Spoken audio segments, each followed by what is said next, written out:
You kneel together. You hold hands. You say, Amen, at the same time. And yet, the moment you stand up, the tension returns.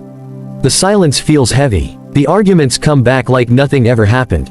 You start to wonder, is something wrong with us?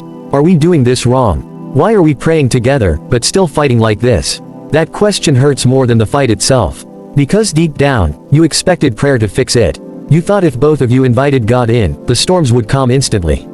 You believed unity in prayer would automatically mean peace in the home. But now, you're confused. You feel discouraged, maybe even a little ashamed. Because no one talks about this part. No one talks about what it feels like when two people love God, but still struggle to love each other well. And here's the truth you need to hear, slowly, clearly, deeply. Praying together does not replace doing the work.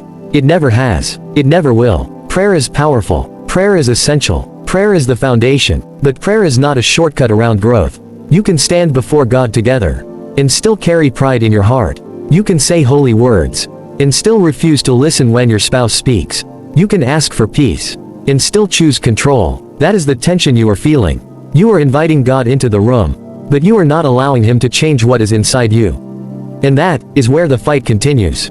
Because God will not override your will. He will guide you. He will convict you. He will nudge you. But He will not force you to forgive. He will not force you to be patient. He will not force you to humble yourself.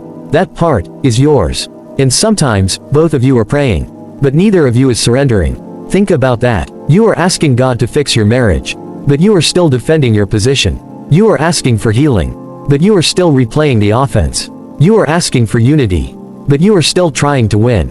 And marriage was never meant to be won. It was meant to be nurtured. So the prayer ends, but the posture remains the same. Two people, still guarded, still reactive, still hurting, and so the cycle continues. Another argument, another misunderstanding, another moment where love feels distant. And now doubt creeps in. You start thinking, maybe we are not compatible. Maybe this is not what God intended. Maybe something is broken beyond repair. But what if the issue is not your prayers? What if the issue is what happens after them? Because prayer is not just something you say. It is something you live. If you pray for patience, but refuse to slow down your reactions. If you pray for understanding, but interrupt every conversation. If you pray for love, but withhold kindness, then your actions will cancel the transformation you are asking for. Not because God is absent, but because obedience is missing. This is where many couples get stuck. They treat prayer like a moment, instead of a lifestyle. They think, we prayed, so we are good. But real change happens in the hours after, amen. It happens when your spouse says something that triggers you, and you choose silence instead of escalation. It happens when you feel misunderstood, and you still lean in instead of shutting down. It happens when your ego rises, and you decide to lower your voice instead. That is where prayer becomes real. Because prayer is not proven in the quiet room. It is proven in the heated moment. And that is hard. Because emotions are loud. Pain is real. History is heavy. You are not just arguing about what happened today. You are reacting to yesterday. To last month. To things that were never fully healed. And prayer alone will not erase unprocessed pain. It will expose it. God has a way of bringing things to the surface. Not to shame you, but to heal you. But healing requires honesty. And many couples are praying together, while avoiding the real conversation. You say, Lord, give us peace. But you never address what is actually breaking the peace. You say, Lord, strengthen our marriage. But you never confront the patterns weakening it. You say, Lord, help us love each other. But you never talk about why love feels strained. So the prayers become repetitive, but the problems remain untouched. And eventually, frustration builds. Because you are doing the right thing, but not seeing the results you expected. Listen carefully. God does not just respond to words. He responds to hearts that are willing to change, willing to grow, willing to be wrong. Yes, wrong. That word is uncomfortable. Because in every fight, both of you feel justified. You have your reasons, your explanations, your perspective, and maybe, you are not entirely wrong. But you are also not entirely right. And growth begins the moment you accept that. The moment you stop saying, I am right, and start asking, what can I do better? That shift changes everything. Because now, prayer is no longer just asking God to fix your spouse. It becomes asking God to transform you. And that is where power enters your marriage. Because a marriage cannot thrive when both people are focused on changing each other. It thrives when both people are focused on surrendering themselves.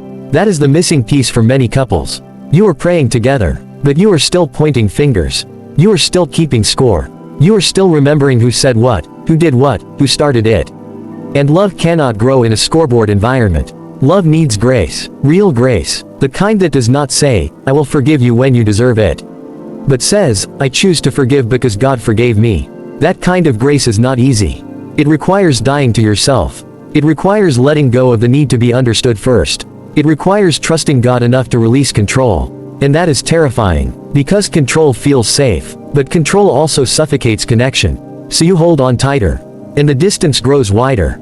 Then you pray again, hoping something will change, but the same patterns repeat. Not because prayer failed, but because surrender did not happen. Let this sink in. Prayer invites God into your situation. Surrender allows Him to transform it. You need both, not one without the other. So what do you do now? You slow down. You stop rushing through prayer as a routine. You start being honest in it.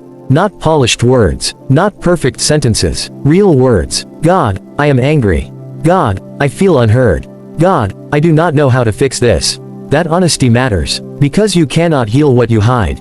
Then, you listen, not just to God, but to your spouse. Really listen, not to respond, not to defend, but to understand. That alone can change the entire tone of your marriage. Because most fights are not about the issue. They are about feeling unseen, feeling dismissed, feeling unimportant. And when someone finally feels heard, the fight loses its intensity. Then comes the hardest part. You act differently, not because your spouse has changed, but because you have decided to. You become more patient, more gentle, more intentional, even when it is not returned immediately. And yes, that feels unfair. But love was never about fairness. It was about sacrifice. That is the model you were given. A love that gives, even when it is not reciprocated right away. And when both of you start doing that, slowly, quietly, the atmosphere shifts. The arguments become less frequent. The tone becomes softer. The connection begins to rebuild. Not overnight, but steadily. Because real transformation takes time.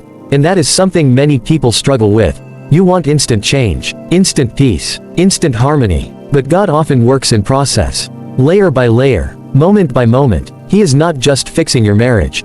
He is shaping both of you. Teaching you patience, teaching you humility, teaching you how to love beyond feelings. And that kind of love lasts. So if you are praying together, but still fighting, do not stop praying, but do not stop growing either. Let your prayers challenge you. Let them stretch you. Let them expose what needs to change in you. Because the breakthrough you are looking for is not just in the prayer itself. It is in the life that follows it. And when prayer and action finally align, that is when everything begins to change. Not perfectly, but powerfully. And one day, you will look back at this season and realize God was not ignoring your prayers. He was answering them by changing you both from the inside out.